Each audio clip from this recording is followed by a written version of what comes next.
నమస్కారం RN news కి స్వాగతం. హెడ్లైన్స్ చూద్దాం.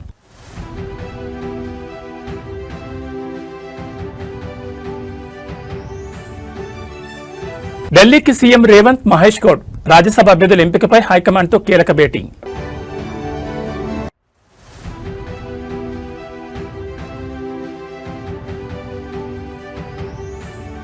ఏపీ రాజకీయంలో కొత్త మలుపు, మండలి చైర్మన్ పై వైసీపీ ఎమ్మెల్సీల అవిశ్వాస తీర్మానం.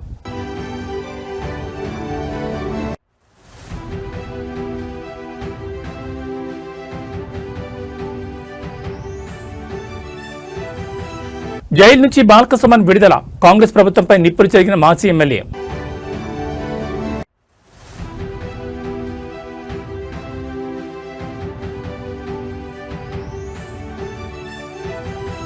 దుబాయ్పై ఇరాన్ మళ్లీ దాడులు, అమెరికా ఎంబసీలో భారీగా మంటలు.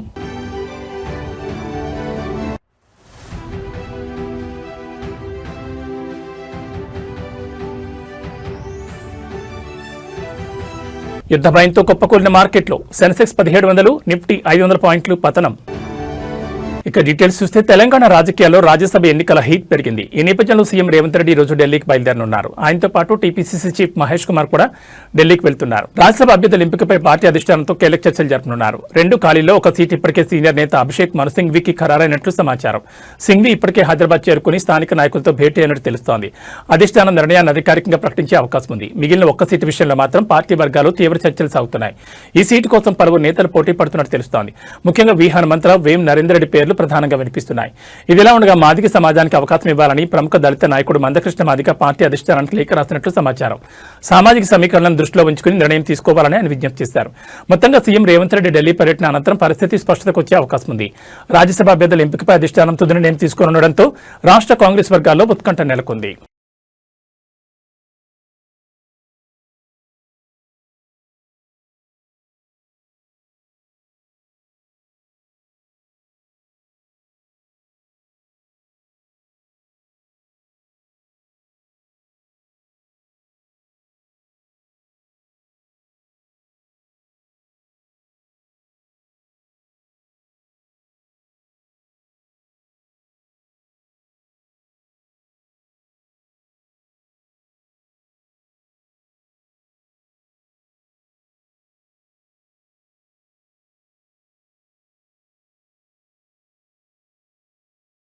ఏపీ మండలి చైర్మన్ పై వైఎస్ఆర్సీపీ ఎమ్మెల్సీలు అవిశ్వాసం పెట్టే యోచనలో ఉన్నారు. వైసీపీ నుంచి ఇప్పటికే 5 ఎమ్మెల్సీలు రాజీనామా చేయగా మండలి చైర్మన్ మోషన్ రాజు వారి రాజీనామాలను ఆమోదించలేదు. దీంతో స్పీకర్ వైఖరిపై తీవ్ర అసంతృప్తితో ఉన్న ఎమ్మెల్సీలు అవిశ్వాసం పెట్టేందుకు సిద్దమవుతున్నారు. మొత్తం 8 మంది ఎమ్మెల్సీలు చైర్మన్ పై అవిశ్వాసం పెట్టేందుకు మొగ్గు చూపగా సరిపడా సంఖ్యాబలం ఉండడంతో ఆ దిశగా అడుగులు వేస్తున్నారు. పోతుల సునీత, కర్రి పద్మశ్రీ, బల్లి కళ్యాణ్ చక్రవర్తి, మరి రాజశేఖర్, జయమంగళ వెంకటరమణలు అవిశ్వాస తీర్మానం పెట్టేందుకు సిద్దమవుతున్నారు. దీంతో ఏపీ రాజకీయాల్లో ఈ అంశం హాట్ టాపిక్ గా మారింది. పదవులకు రాజీనామా చేసిన ఎమ్మెల్సీలంతా పార్టీ ఫిరాయింపులకు పాల్పడ్డారని వైసీపీ ఇప్పటికే ఫిర్యాదు చేయడంతో చైర్మన్ దీనిపై విచారణ చేపట్టారు. ఈ నేపథ్యంలో 4 రోజుల క్రితం బల్లి కళ్యాణ్ చక్రవర్తి, మరి రాజశేఖర్లతో విడివిడిగా సమావేశమై రాజీనామాలకు గల కారణాలను అడిగి తెలుసుకున్నారు. తమపై ఎవరూ ఒత్తిడి చేయలేదని స్వతహాగానే రాజీనామా చేసినట్లు ఇద్దరు తెలిపారు.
బీఆర్ఎస్ మాజీ ఎమ్మెల్యే బాలకసుమన్ ఆదిలాబాద్ జైలు నుంచి బెయిల్పై విడుదలయ్యారు. మంచిర్యాల జిల్లా కేతనపల్లి మున్సిపల్ ఎన్నిక సందర్భంగా మాజీ ఎమ్మెల్యే బాలకసుమన్ సహా బీఆర్ఎస్ నాయకులపై పెట్టిన అక్రమ కేసులో జిల్లా సెషన్స్ కోర్టు సోమవారం బెయిల్ మంజూరు చేయడంతో ఆయన బయటకొచ్చారు. బాలకసుమన్తో పాటు రాజారెడ్డి, అనిల్, లక్ష్మీకాంత్ బెయిల్పై విడుదలయ్యారు. ఈ సందర్భంగా బాలకసుమన్ మీడియాతో మాట్లాడుతూ మున్సిపల్ చైర్పర్సన్, వైస్ చైర్పర్సన్ ఎన్నిక సందర్భంగా కేతనపల్లి మున్సిపల్ ఆఫీసుకు వెళ్తుండగా పోలీసులు అడ్డుకున్నారని తెలిపారు. మంత్రి వివేక్ వెంకటస్వామి కాన్వాయ్ను ఎలా పంపించారని అడిగితే పోలీసులు తమపై లాఠీచార్జ్ చేశారని పేర్కొన్నారు. వాడు దాడి చేస్తే మాపైనే రివర్స్ లో కేసు పెట్టారని మండిపడ్డారు. ఈ ఘటనలో 22 మందిపై అక్రమ కేసులు పెట్టారని చెప్పారు. కేతనపల్లి మున్సిపాలిటీ పరిధిలో కేవలం 7 స్థానాల్లో మాత్రమే గెలిచిన కాంగ్రెస్ పార్టీకి మున్సిపల్ పీఠం ఎలా వస్తుందని మండిపడ్డారు. ప్రజా తీర్పును మంత్రి వివేక్ గౌరవించడం లేదని విమర్శించారు. జిల్లాలోని కలెక్టర్ నుంచి తహసీల్దార్ వరకు ప్రతి ఒక్కరూ ప్రభుత్వ ఉద్యోగుల్లా కాకుండా విశాఖ ఇండస్ట్రీస్ ఉద్యోగులుగా పనిచేస్తున్నారని ఎద్దేవా చేశారు. కేతనపల్లి మున్సిపాలిటీలో వికృత క్రీడ ప్రారంభించారని బాలకసుమన్ అన్నారు. జైలు లోపల కూడా తమను ఇబ్బంది పెట్టారని వెల్లడించారు. నిన్న హోలీ, ఇవాళ నా కొడుకు పుట్టినరోజు. ఈ టైంలో నన్ను ఇంట్లో లేకుండా చేశారని ఆవేదన వ్యక్తం చేశారు. 10 ఏళ్ల బీఆర్ఎస్ పాలనలో ఎప్పుడూ కక్ష సాధింపు చర్యలకు దిగలేదని తెలిపారు. అందరినీ కలుపుకుపోయాం తప్ప కక్ష సాధింపు చేయలేదని స్పష్టం చేశారు. నన్ను జైల్లో పెట్టారు కదా, ఇప్పుడు కడుపు మంట తగ్గిందని అనుకుంటానని అన్నారు. కేతనపల్లి మున్సిపల్ చైర్మన్ ఎన్నికను ఇప్పటికైనా సవ్యంగా నిర్వహించాలని డిమాండ్ చేశారు.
ఇవాళకి 16 రోజులు. నేను ఇప్పుడు కోరుతా ఉన్న వివేక్ గారిని, ముఖ్యమంత్రి రేవంత్ గారిని, మీ కళ్ళు చల్లబడ్డాయా? మీ కక్ష తీరిందా? మీ కడుపు మంట చల్లారిందా? నన్ను జైల్లో పెట్టిరుగా 16 రోజులు. ఇంకా దుర్మార్గం ఏంటంటే నాకు మొన్ననే బెయిల్ రావాలి. మంచిర్యాల కోర్టు వచ్చింది, హైదరాబాద్ కోర్టు వచ్చింది, చెన్నూరు కోర్టులో నాకు బెయిల్ రావాలి. బలవంతంగా ప్రభుత్వ పెద్దలు ఒత్తిడి చేసి 5వ తేదీకి వాయిదా వేయించారు. కారణం ఏందో తెలుసా? నిన్న హోలీ, ఇవాళ నా చిన్న కొడుకు పుట్టినరోజు. ఈ 2 సందర్భాలలో నేను నా ఇంటికాడ నా కుటుంబ సభ్యులతో ఉండొద్దనే ఒక సాడిస్టిక్ ప్లెజర్, పైశాచిక ఆనందం కొద్దీ నిన్న ఇయ్యాల నన్ను జైల్లో ఉంచాలని చెప్పి 5వ తేదీకి వాయిదా వేయించారు. కానీ నేను మా అడ్వకేట్లకు సెల్యూట్ చేస్తూ ఉన్నా.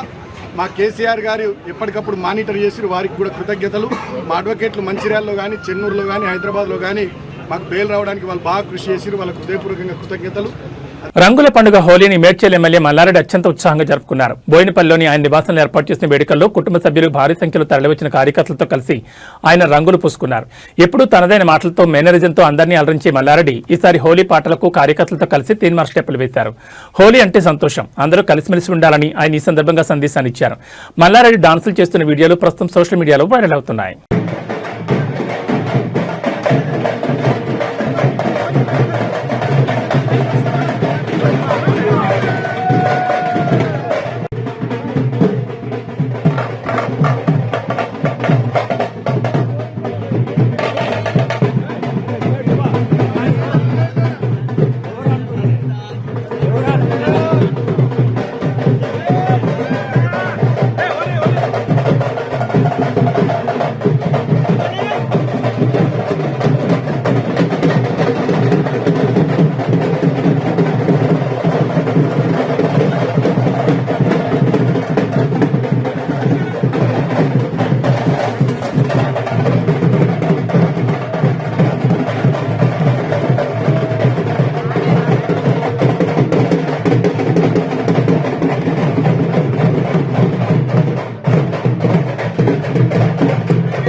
ఇటు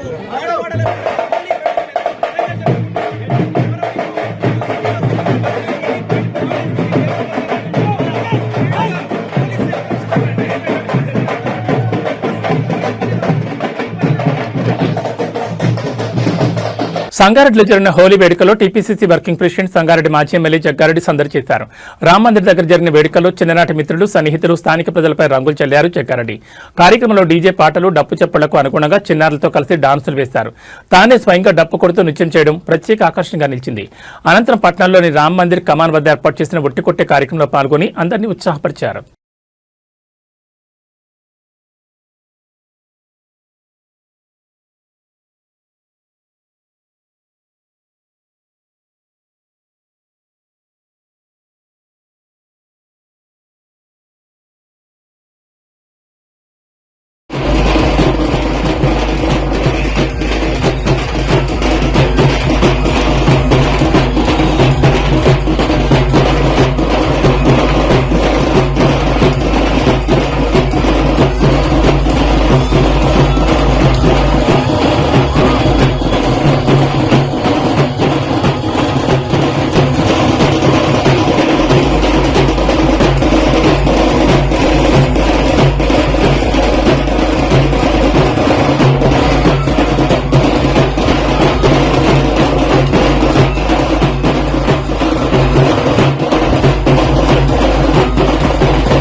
రాష్ట్రంలో మరో ఘోర రోడ్డు ప్రమాదం చోటు చేసుకుంది. వేగంగా వెళ్తున్న కారు ఆగి ఉన్న లారీని ఢీకొట్టడంతో 5గురు ప్రాణాలు కోల్పోయారు. ఈ షాకింగ్ సంఘటన ఆంధ్రప్రదేశ్ రాష్ట్రంలోని చిత్తూరు జిల్లా గంగవరం మండలం వైఎస్ఆర్ జంక్షన్ సమీపంలో చోటు చేసుకుంది. అతివేగంగా వచ్చిన కారు కంటైనర్ను ఢీకొట్టడంతో ప్రమాదం తీవ్రత భారీగా మారింది. ఈ ప్రమాదంలో 3 మహిళలు సహా మొత్తం 5గురు ప్రాణాలు కోల్పోయారు. ఈ ప్రమాదానికి గురైన కారు బెంగళూరు నుంచి తిరుపతి వెళ్తుండగా చోటు చేసుకున్నట్టు తెలుస్తోంది. ఈ సమాచారం అందుకున్న పోలీసులు సంఘటనా స్థలాన్ని చేరుకుని మృతదేహాలను స్థానిక ప్రభుత్వ ఆసుపత్రికి తరలించారు. అనంతరం కేసు నమోదు చేసుకుని దర్యాప్తు చేస్తున్నట్టు తెలిపారు. కాగా ఈ ఘటనకు సంబంధించిన పూర్తి వివరాలు ఇంకా తెలియాల్సి ఉంది.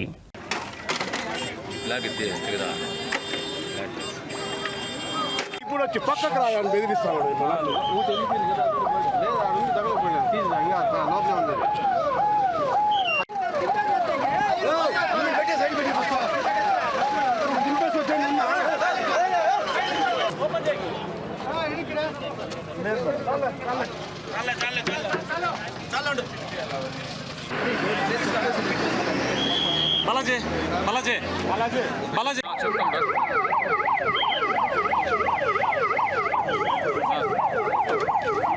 నార్మల్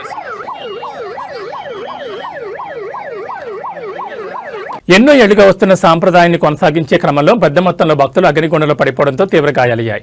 ఈ షాకింగ్ సంఘటన ఉమ్మడి నల్గొండ జిల్లా వేములపల్లి మండలం ఆమనగల్లు గ్రామంలో జరుగుతున్న శ్రీ పార్వతీ రామలింగేశ్వర స్వామి ఉత్సవాల్లో చోటు చేసుకుంది. స్వామివారి కళ్యాణోత్సవం అనంతరం నిర్వహించిన అగ్నిగుండం కార్యక్రమంలో ఊహించిన విధంగా తొక్కిసలాట జరగడంతో భక్తులు నిప్పుల గుండంలో పడిపోయారు. ఈ హృదయ విదారక సంఘటనలో సుమారు 10 మంది భక్తులకు తీవ్ర గాయాలయ్యాయి. మహాశివరాత్రి ఉత్సవం అనంతరం పార్వతీ రామలింగేశ్వర స్వామి కళ్యాణం ఘనంగా చేశారు. ఇందులో భాగంగా ఈరోజు తెల్లవారుజామున 4 గంటలకు భక్తులు భక్తి శ్రద్ధలతో అగ్నిగుండం దాటే కార్యక్రమం నిర్వహిస్తున్నారు. ఈ క్రమంలో భక్తుల రద్దీ ఒక్కసారిగా పెరిగిపోయింది. అగ్నిగుండం దాటుతున్న సమయంలో వెనుక ఉన్న వారు ఒక్కసారిగా ముందుకు తూసేయడంతో తొక్కిసలాట చోటు చేసుకుంది. ఒకరినొకరు నెట్టుకోవడంతో అగ్నిగుండం దాటుతున్న వారు నియంత్రణ కోల్పోయి నేరుగా నిప్పుల కుప్పలో పడిపోయారు.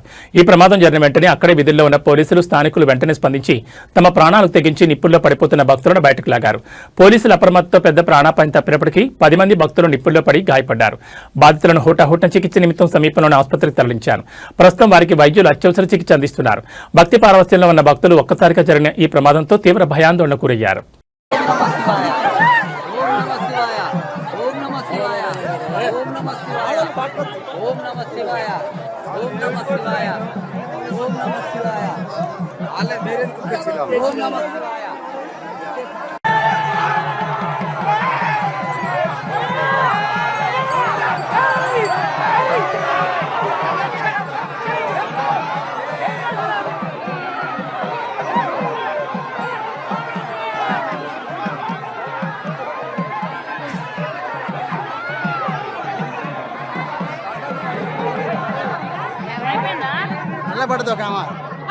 హైదరాబాద్లోని బాచుపల్లిలో మంగళవారం రాత్రి సంభవించిన భారీ అగ్ని ప్రమాదం తీవ్ర విషాదాన్ని, భారీ ఆస్తి నష్టాన్ని మిగిల్చింది. బాచుపల్లి మియాపూర్ ప్రధాన రహదారిపై ఉన్న ఫర్నిచర్ దుకాణాలు అగ్నికి ఆహుతవడంతో సుమారు 5 కోట్ల మేర నష్టం వాటిల్లిందని అంచనా వేస్తున్నారు. బాచుపల్లి ప్రధాన రహదారి వెంబడి కేజీఆర్ కన్వెన్షన్ సెంటర్ నుండి సాయినగర్ రోడ్ మలుపు వరకు వరుసగా సుమారు 25 ఫర్నిచర్ దుకాణాలున్నాయి. వీటిలో లక్షల రూపాయల విలువైన కలప సామగ్రి, సోఫాలు, ఇతర గృహోపకరణాలను నిల్వ ఉంచుతారు.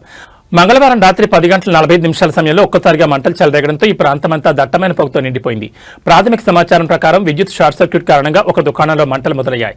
కలప సామగ్రి కావడంతో మంటలు అతి వేగంగా పక్కనే ఉన్న మరో 17 దుకాణాలకు విస్తరించాయి. మొత్తం 18 షాపులు పూర్తిగా కాలి బూడిదయ్యాయి. కొందరు వ్యాపారులు తమ దుకాణాల్లోనే నివాసం ఉంటుండడంతో అక్కడ వంట గ్యాస్ సిలిండర్లున్నాయి. మంటల వేడికి సిలిండర్లు భారీ శబ్దాలతో పేరిపోయాయి. దీంతో స్థానికులు భయాందోళనతో పరుగులు తీశారు. ఈ మంటల ధాటికి సమీపంలోని కేజీఆర్ కన్వెన్షన్ సెంటర్ ముందు భాగం కూడా పాక్షికంగా దెబ్బతింది. సమాచారం అందుకున్న వెంటనే అగ్నిమాపక సిబ్బంది పలు శకటాలతో ఘటనా స్థలానికి చేరుకున్నారు. గంటల తరబడి శ్రమించి మంటలను అదుపులోకి తెచ్చారు. అదృష్టవశాత్తు ఈ ప్రమాదంలో ఎటువంటి ప్రాణ నష్టం జరగలేదు. కానీ ఏళ్ల తరబడి కష్టపడి నిర్మించుకున్న వ్యాపార సామగ్రి అంతా బుగ్గిపాలు కావడంతో వ్యాపారులు కన్నీరు మున్నీరవుతున్నారు.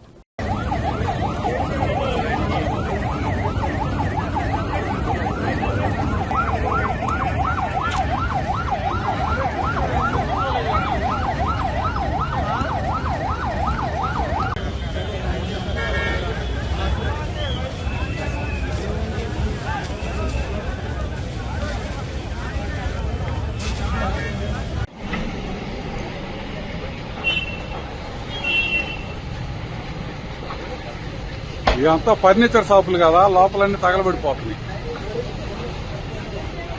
KGR function back side, KGR function back side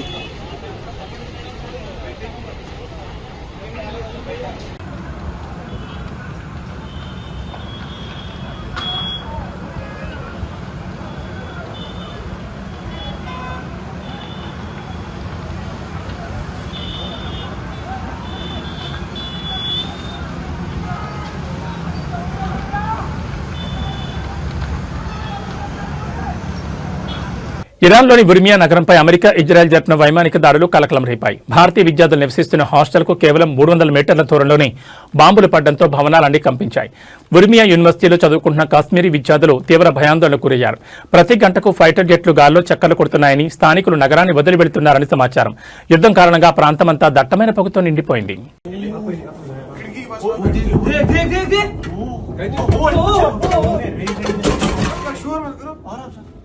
उधर ही फिर से वो ये रेजिडेंस ये नहीं है कैंप यस कैंप मैं बराबर बैक रेलवे स्टेशन बे हो रहेगा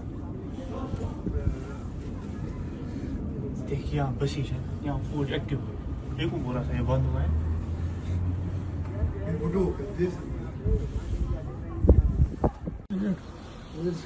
عشان نماذج الله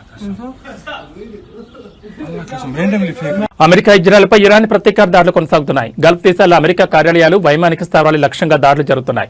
తాజాగా దుబాయ్లోని అమెరికా రాయబార కార్యాలయంపై డ్రోన్ దాడి చేసింది. దీంతో రాయబార కార్యాలయంలో భారీగా అగ్ని ప్రమాదం సంభవించింది. ఇందుకు సంబంధించిన వీడియో వైరల్ అవుతోంది. శనివారం ఇరాన్ సుప్రీం లీడర్ ఆయతుల్లా ఖమేనీ హత్య దగ్గర నుంచి ఇరాన్ ప్రతీకార దాడులతో చెలరేగిపోతోంది. ఆది, సోమ, మంగళవారం వరుస దాడులతో విరుచుకుపడుతోంది. గల్ఫ్ దేశాలని ఇరాన్ లక్ష్యంగా చేసుకుని దాడులు చేస్తోంది. కువైట్, రియాద్లోని అమెరికా రాయబార కార్యాలయాలు లక్ష్యంగా దాడులు జరిగాయి. డ్రోన్ క్షిపణితో ఇరాన్ దాడులు చేస్తోంది. దుబాయ్లోని అమెరికా కాన్సులేట్ సమీపంలో డ్రోన్ దాడి చేయడంతో అగ్ని ప్రమాదం జరిగింది. కానీ ఎవరికీ ఎటువంటి గాయాలు కాలేదని తెలుస్తోంది. రాయబార కార్యాలయ సిబ్బంది సురక్షితంగా ఉన్నారని అమెరికా విదేశాంగ కార్యదర్శి మార్కో రూబియో ధృవీకరించారు.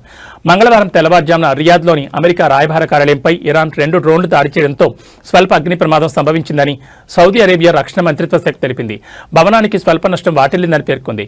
ప్రజలెవరూ రాయబార కార్యాలయాలకు రావద్దని సూచించింది. భారీగా మంటలు వ్యాపించాయని అత్యవసర బృందాలు రంగంలో దిగి వాటిని అదుపులోకి తెచ్చినట్టు తెలిపింది. ఎవరికీ ఎలాంటి గాయాలు కాలేదని వెల్లడించింది.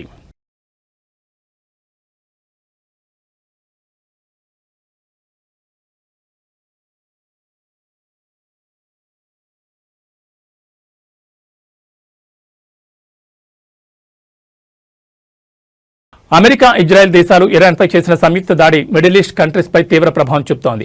నేరుగా అమెరికాపై దాడి చేయలేని ఇరాన్ అరబ్ కంట్రీస్లోని అమెరికా, ఇజ్రాయెల్ స్థావరాలను లక్ష్యంగా చేసుకుని దాడులు చేస్తోంది. దీంతో యుద్ధ భయంతో స్థానిక ప్రజలు తీవ్ర ఆందోళన చెందుతున్నారు. ఈ పరిణామం స్టాక్ మార్కెట్లపై భారీ ప్రభావం చూపుతోంది. దీంతో అంతర్జాతీయంగా ముదురుతున్న యుద్ధ మేఘాలు భారతీయ స్టాక్ మార్కెట్లను కుదిపేస్తున్నాయి. ఇవాళ ట్రేడింగ్లో దలాల్ స్ట్రీట్ చరిత్రలో నిలిచిపోయే భారీ పత్రాన్ని చవిచూస్తుంది. ఇరాన్, అమెరికా, ఇజ్రాయెల్ మధ్య ఉద్రిక్తతలు తీవ్రం కావడం, దక్షిణ ఇరాన్లోని బూషెహార్ ఎయిర్పోర్టుపై జరిగిన దాడుల వార్తలతో ఇన్వెస్టర్లు బెంబేలెత్తిపోయారు. ఫలితంగా సెన్సెక్స్ ఏకంగా 1700 పాయింట్ల కుప్పకొలగా నిఫ్టీ 500 పాయింట్లకు పైగా క్షీణించి కీలక మద్దతు స్థాయిలో దిగువకు పడిపోయింది. ఈ ఒక్కరోజు పతనంతో ఇన్వెస్టర్ల లక్షల కోట్ల సంపద ఆవిరైంది. ఈ యుద్ధం కారణంగా కేవలం స్టాక్ మార్కెట్లే కాకుండా భారత రూపాయి విలువ కూడా రికార్డు స్థాయిలో పతనమైంది. అంతర్జాతీయ మార్కెట్లో ముడి చమురు ధరలు పెరగడం, హర్మూజ్ జలసంధి మూసివేత భయాలతో డాలర్కు డిమాండ్ విపరీతంగా పెరిగింది. ఫలితంగా అమెరికా డాలర్తో పోలిస్తే రూపాయి విలువ ఒక్కరోజే 67 పైసలు క్షీణించి 92.17 వద్ద ఆల్ టైంలోకి చేరుకుంది. రూపాయి ఇంత భారీగా పతనం కావడం భారత ఆర్థిక వ్యవస్థపై, ముఖ్యంగా దిగుమతులపై తీవ్ర ప్రభావం చూపుతుందని ఆర్థిక నిపుణులు ఆందోళన వ్యక్తం చేస్తున్నారు. ఈ భారీ పతనానికి ప్రధానంగా ఇరాన్ అగ్రనేత ఖమేనీ మరణం తర్వాత పరిణామాలు అంతర్జాతీయ మార్కెట్లో చమురు సేగ తోడయ్యాయి. విదేశీ ఇన్వెస్టర్లు భారత మార్కెట్ల నుంచి తమ పెట్టుబడులను వేగంగా ఉపసంహరించుకోవడంతో బ్యాంకింగ్, ఐటీ, ఆటో రంగాల షేర్లు భారీగా నష్టపోయాయి. యుద్ధం కనుక మరికొన్ని రోజులు కొనసాగితే మార్కెట్లు మరింతగా కుంగిపోయే ప్రమాదం ఉందని ఇన్వెస్టర్లు ఆచితూచి అడుగు వేయాలని మార్కెట్ విశ్లేషకులు హెచ్చరిస్తున్నారు.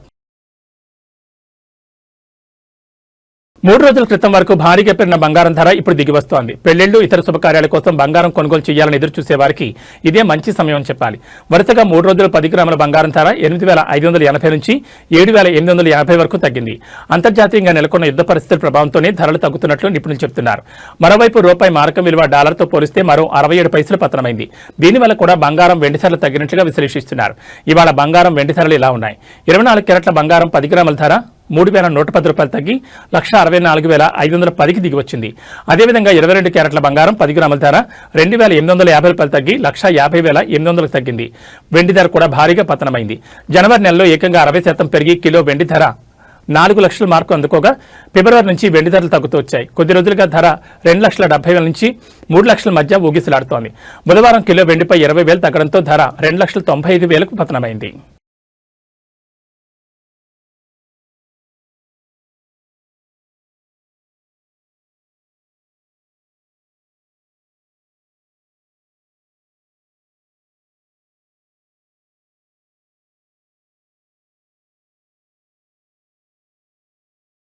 న్యూస్ ముగించే ముందు హెడ్లైన్స్ మరోసారి.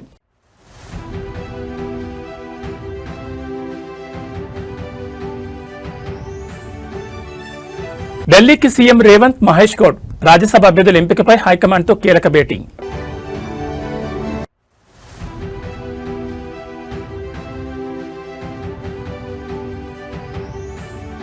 ఏపీ రాజకీయంలో కొత్త మలుపు, మండలి చైర్మన్పై వైసీపీ ఎమ్మెల్సీల అవిశ్వాస తీర్మానం.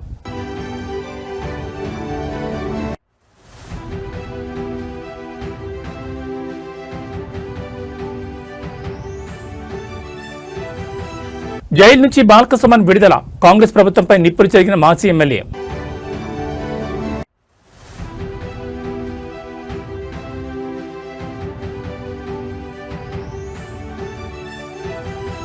దుబాయ్పై ఇరాన్ మళ్లీ దాడులు, అమెరికా ఎంబసీలో భారీగా మంటలు.